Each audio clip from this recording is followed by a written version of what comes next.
Mes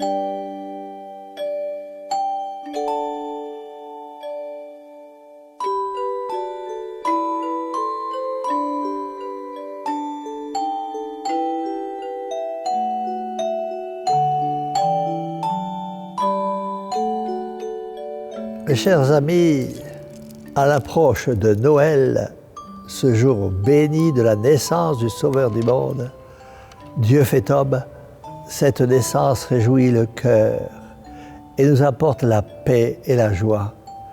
Elle transforme totalement notre vie dans l'adoration de la lumière éternelle, le Christ Sauveur.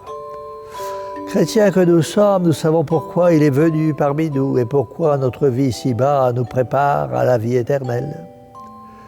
Mais il est étrange, mes amis, de constater combien dans la génération actuelle, on s'abuse sur le point capital, le prix de la vie. Pourquoi suis-je venu au monde? Que dois-je y faire? Quel est le but final de mon existence?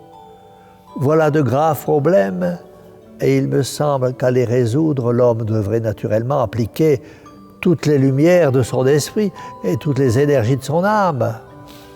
Car enfin, chaque créature a sa place marquée, son rôle à jouer, sa carrière à fournir, sa destinée à atteindre.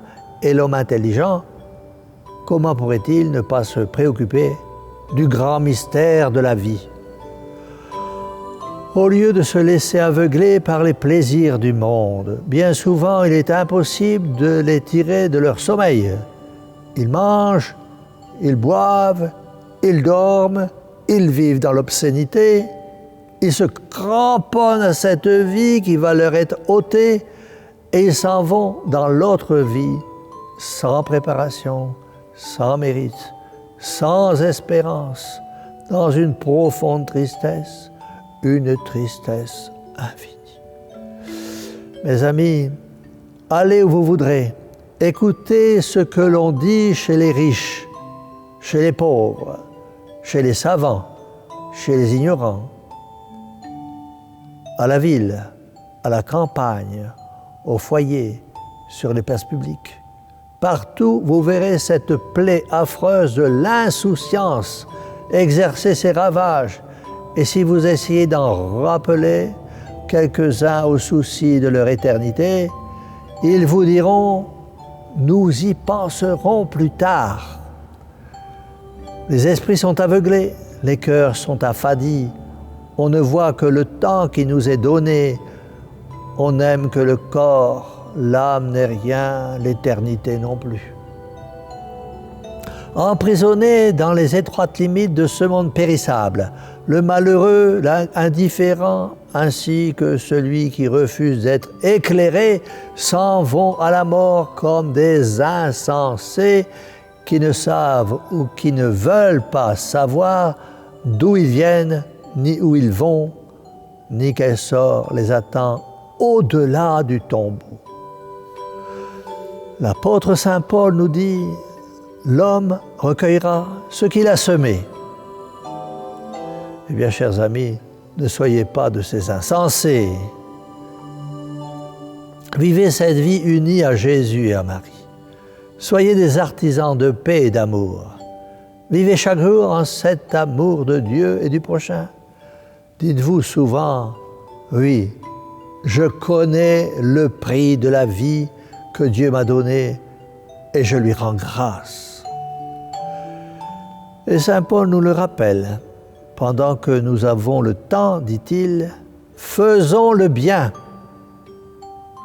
Mes amis, faisons le bien toute notre vie, sans nous lasser, malgré la fatigue et les problèmes de la vie.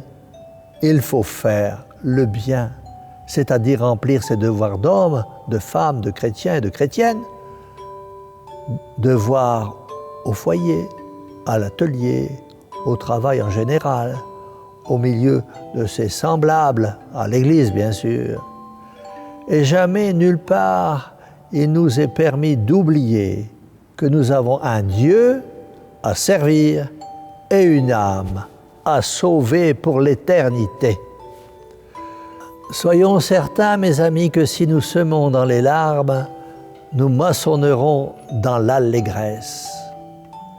Le plaisir de mourir sans peine, ou bien la peine de vivre sans plaisir.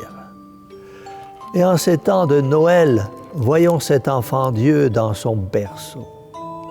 Il m'est arrivé souvent de méditer sur la crèche de Bethléem.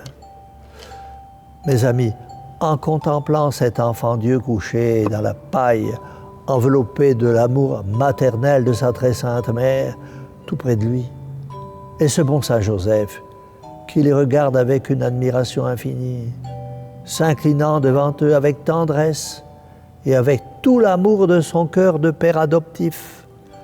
J'ai pensé aussi à ces enfants, conçus dans le sein de leur mère et qui ne verront jamais la vie et qui ne connaîtront jamais le prix de la vie. Car toute vie appartient à Dieu et à Dieu seul. Ne l'oublions pas surtout. Ah mes chers amis, Noël approche. J'aimerais qu'en cette nuit bénie, en ce jour béni, vous laissiez de côté tous vos soucis, toutes vos inquiétudes, que vous les déposerez dans le berceau de l'enfant Dieu, afin que ce Noël, vous le passiez dans la paix, la joie et la douceur. Peut-être en ce jour béni, vous aurez à faire le sacrifice de supporter les insupportables, car il y en a beaucoup. Regardez tout simplement l'enfant Dieu dans sa crèche, sa Sainte Mère et Saint Joseph. Si vous avez une crèche chez vous, asseyez-vous devant ou mettez-vous à genoux et contemplez dans le silence pendant quelques minutes ce tableau unique qui nous rappelle le prix de la vie. Et tous et à chacun, joyeux Noël dans la paix et la joie. Mais n'oublions pas ceux qui en ce jour sont malades ou infirmes, seuls, abandonnés de leur famille. Pour eux et pour nous, disons tous ensemble, cœur douloureux et immaculé de Marie, sauvez-nous. Et que la bénédiction du Dieu Tout-Puissant, Père, Fils et Saint-Esprit, descende sur vous tous et y demeure à jamais. Ainsi soit-il.